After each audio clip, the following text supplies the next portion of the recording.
Vagaries and circumstances.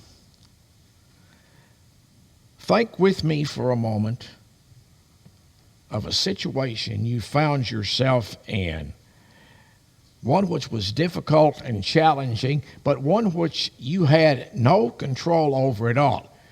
Something that happened to you that put you in a challenging situation, but something that you had no control over. There was nothing that you could have done to avoid it, whatever it is. Now, when you think about that, we know that there are always those kinds of things that happen. I was thinking this morning, and people say, oh, you ought to just quit mentioning that, of when I got hit by a car when I was 5 years old. You think about, well, why would you think about something like that? I don't remember it, but they told me about it, but it was a circumstance. I guess my own stupidity might have been the only control. I just ran out between two parked cars and got hit. Car was coming up the street, and in 1952 was, what are you laughing about, Diana? 1952, it was my first year in school. I was in kindergarten. It was at the Christmas break. I was going home, going across the next night street to tell my brother it was time for supper. Tell David. We were having brown and serve rolls. I remember that. It's the last thing I remember. Next thing I remember was people bringing me presents because I got run over by a car. But you see what I'm talking about? That's a circumstance over which I had no control. And the young man that hit me in driving the car, he had no control. It was all at once this little thing about this tall comes running out from between two parked cars. And if those of you, I know there aren't very many of us here that can remember 1952 cars, but you can in pictures and you've seen them and everything. They were big, and they had a bumper that wasn't made of plastic, and it didn't have a 5-mile-an-hour impact either. It was a big steel bumper that popped me right on the head and knocked me down.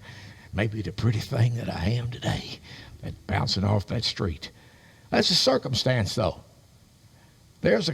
I don't know where I found this or where I read this, but this inscription that someone discovered on the wall carved into the logs of an old log cabin.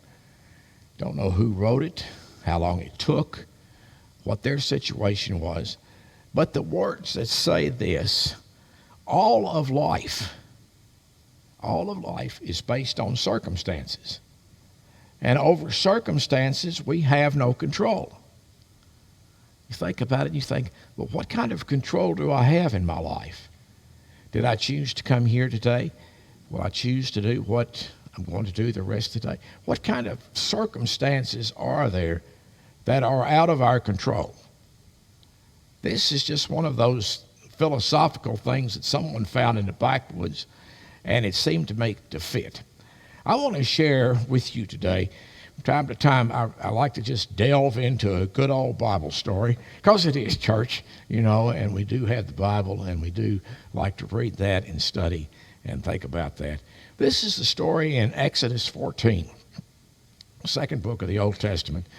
Genesis, Exodus, that is about the people of Israel after they've left Egypt and they're backed up against the bad situation. When they've come out and they think they're free, and all at once they look back, and coming over the hill behind them, not literally but figuratively, are Pharaoh and all of his chariots chasing these people who they just let go. And they found themselves, as the old sayings are, between the devil and the deep blue sea. At that point it was the Red Sea, and between a rock and a hard place. And what did they do? Let me read just a little bit of this story here, because it reads out better than I can tell you. When the king of Egypt was told that the people had fled, there's conflict. Now, we've all seen Cecil B. DeMille's rendition of the Ten Commandments. He took liberties with the story, and this was one of them. The Lord said to Moses, page changed. There we are. When the king of Egypt was told that the people of Israel had fled, the mind of Pharaoh and his servants was changed toward the people. And they said, what is it that we have done? We've let our workforce go. We've told our workforce that they can leave. We've let them go. How can they serve us?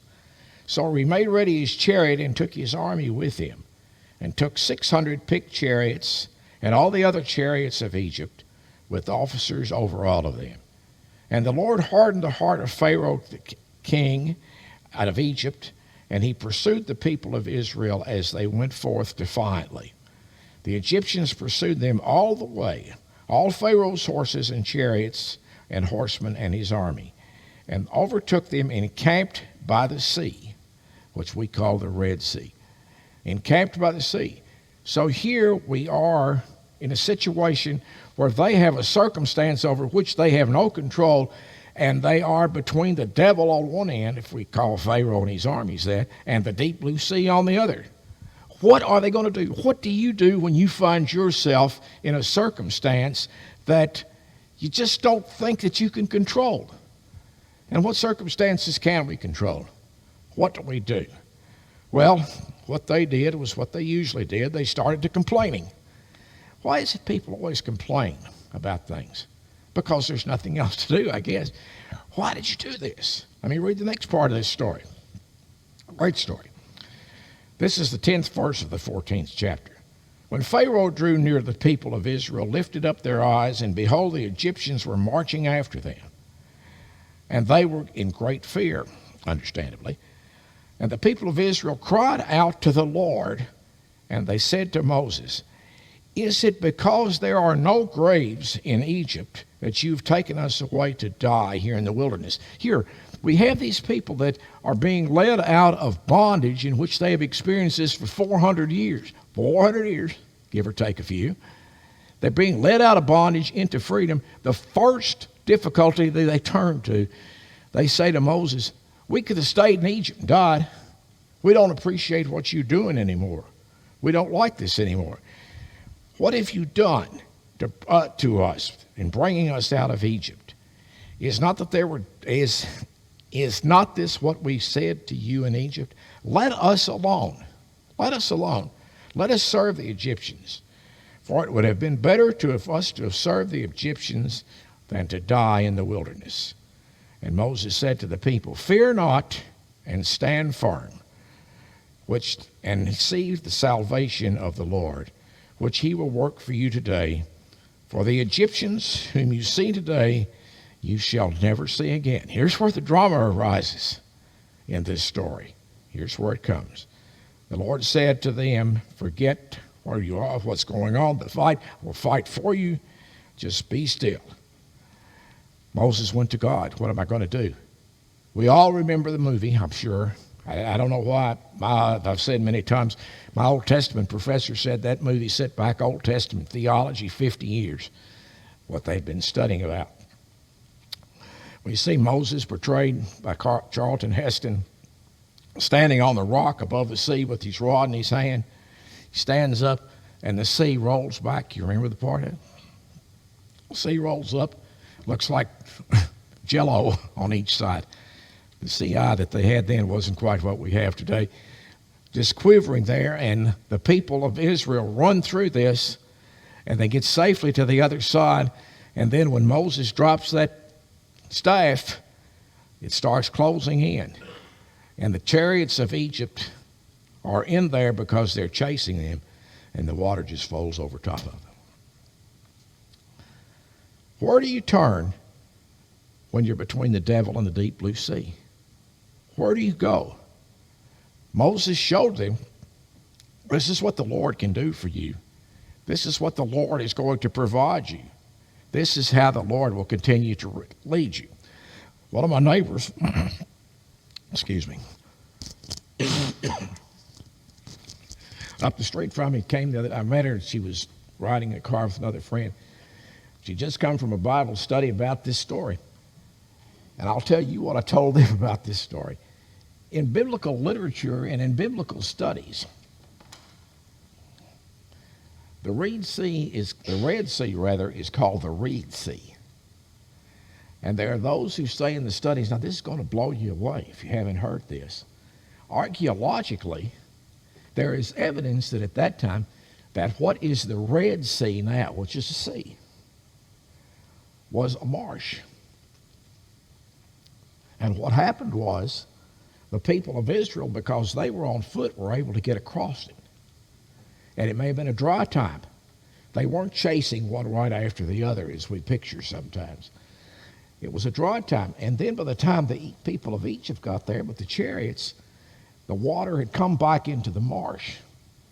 And the chariots were bogged down in the marsh. That's not as dramatic, is it? We like the idea of the gelatinous sea on the side, washing Pharaoh and the evil people away. But the point is, whether it's a Reed Sea, whether it's a Red Sea, that God provided for the people in a circumstance that was difficult. So much of life is like that. Where do we turn when we find ourselves in difficult circumstances? Do we turn to God first, or do we turn to God last? Do we ask God's help to start, or do we wait till we're all really our backs against the wall?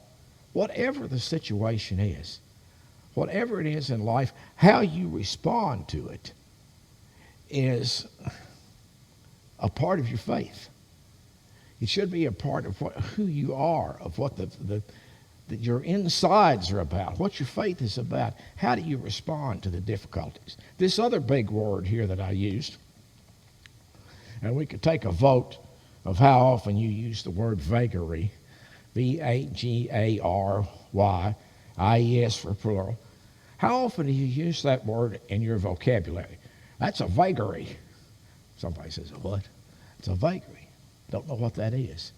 Here's what it is. That's why I used it in this title. This is how we might define it.